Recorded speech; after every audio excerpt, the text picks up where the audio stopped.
and swimming pool all started functioning at full capacity.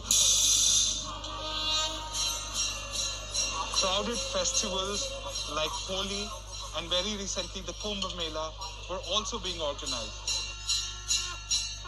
Big election rallies were held in 5 poll-bound states. And one thing was common among all of them. COVID safety protocols were not being followed. People were not maintaining social distancing and were not wearing masks. Big one. Now doctors say they have to bear the brunt.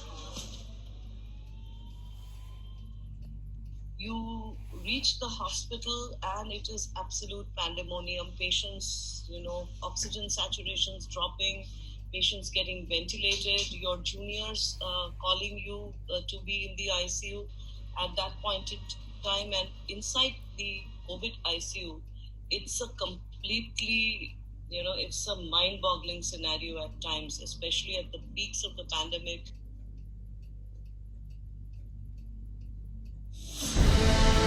Healthcare systems in many Indian cities are already overwhelmed. So every day the rise in COVID-19 infections has been phenomenal. This is not something which we saw last year. Reports about shortage of life-saving drugs, ICU beds, and oxygen have started to come from across the country.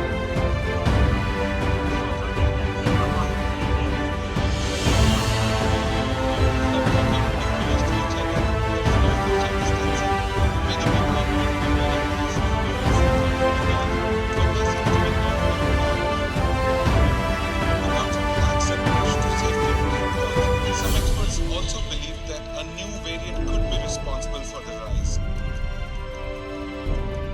The way the charts are applied is really fundamental. We went from 10 million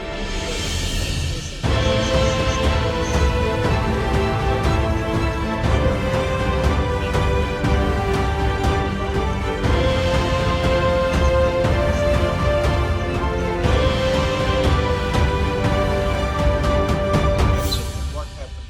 If in January, December,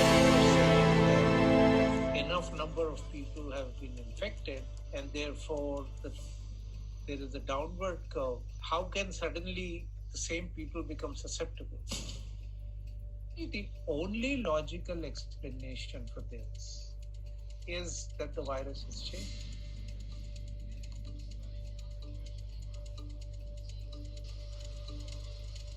Experts say time is running out and India needs to take some stringent. One of them could be to increase the pace of vaccination.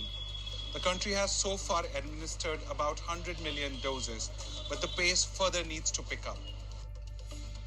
If we deploy vaccines at a large enough rate, then we will start shifting the pandemic. And there is scientific evidence for it. If you look at Israel, if you look at UK, the experience there shows that if you get roughly 40% of your population vaccinated, then you bring the pandemic almost to the baseline. Unfortunately, we are very far away. Some experts also believe that a limited lockdown could also help in halting the spread. But lockdowns are a tricky business in India. A harsh lockdown like the one we saw last year. The period between March to November last year saw many hospitals, including this one, battle several peaks. Then came a significant drop in cases. Businesses started functioning, markets became